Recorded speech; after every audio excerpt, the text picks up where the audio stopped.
Sumatera Barat tidak hanya terkenal dengan makanan berat khas Minang. Kue tradisional dan camilan lainnya juga tak kalah juara rasanya.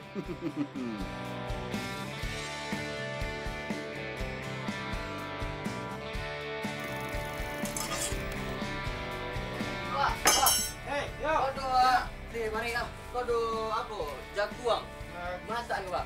Jadi, kau olah le. Atlah. Kau beli pang leo. Ambo mau ikut membuat kipang di daerah Payakumbuh.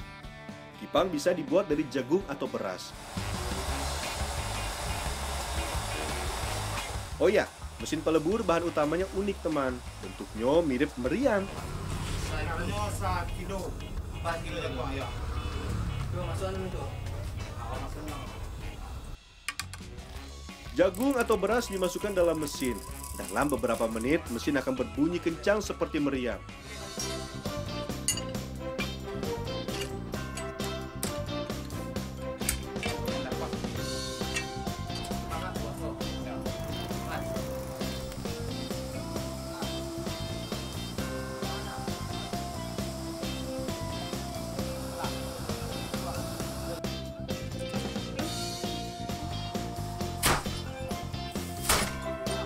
Tidak usah kaget teman, ini tandanya jagung dan beras siap dijadikan kipang.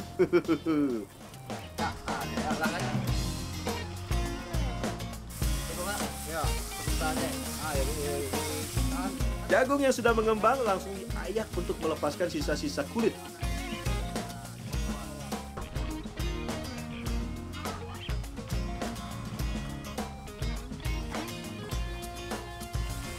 Dah. Kau siap kali masak dah. Halo. Oke. Ada tambahan gula merah untuk memberi rasa manis. Gula merah juga akan melekatkan beras atau jagung agar mudah dicetak.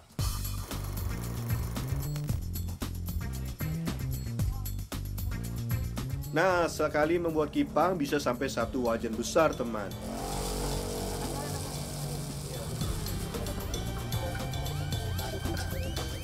Diaduk hingga jagung atau bare benar-benar padat.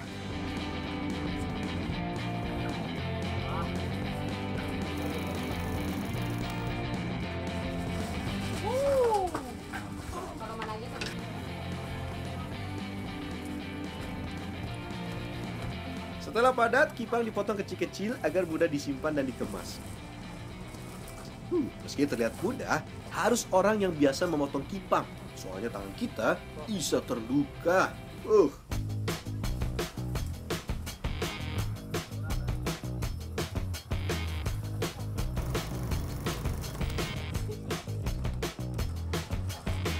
Awalnya kipang dibungkus daun pisang atau kertas koran. Sekarang diganti dengan plastik. Di Jawa, makanan iko dikenal dengan noga atau ampiang. Bedanya, jagung atau berasnya diganti kacang.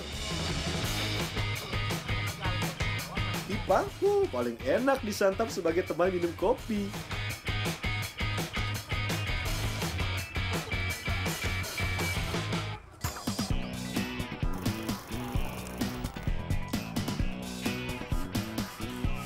Tanah Minang tidak hanya kaya dengan budaya dan kuliner, banyak juga kerajinan khas.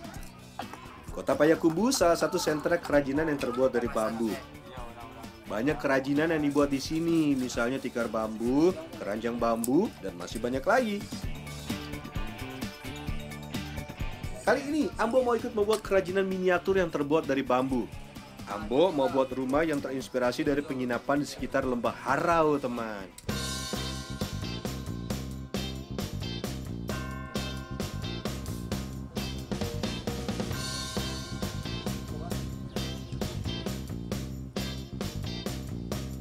Dalam membuat miniatur butuh kesabaran. Makin kecil miniatur, semakin besar tingkat kesulitan. Soalnya harus memotong bambu dengan ukuran yang kecil.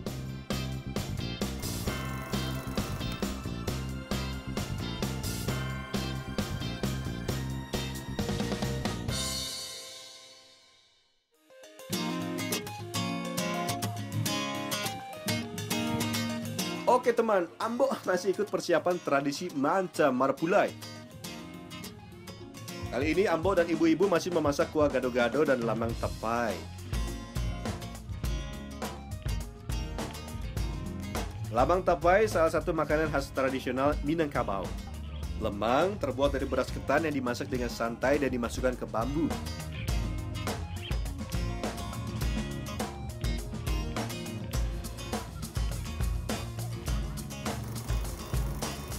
Tapai atau tape yang dipakai beras ketan hitam yang sudah difermentasi dengan ragi. Kali ini, lamang tidak dibuat dengan bambu yang dibakar, tapi dicetak dengan cara tradisional. Katanya lebih cepat dan ekonomis. Lamang juga bisa ditemukan di daerah lain, teman. Di daerah timur Indonesia, lamang dikenal dengan nasi ketan bambu. Lamang tapai biasanya disajikan sebagai menu buka puasa pada bulan Ramadan. Sering juga ditemukan pada saat hari besar agama dan perayaan adat masyarakat setempat.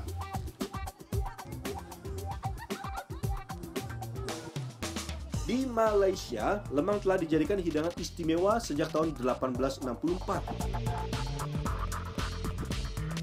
Biasanya lamang disajikan dengan rendang atau serunding.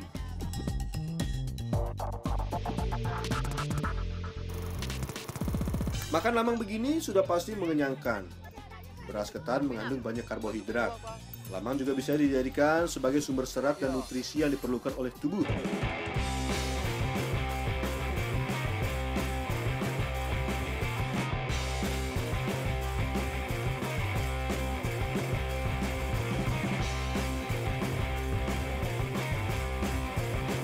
Yang satu iko bisa dijadikan cemilan juga, teman. Namanya kuah gado-gado. Sebenarnya bentuknya seperti gado-gado pada umumnya. Bedanya ada campuran kerupuk merah.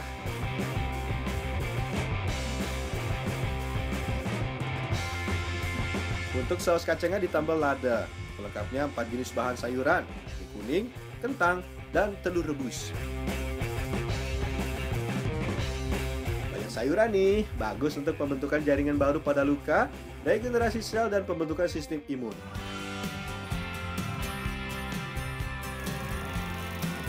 Oh ya, bumbu kacang disiko ditambah santan. Katanya sih, biar rasanya lebih gurih.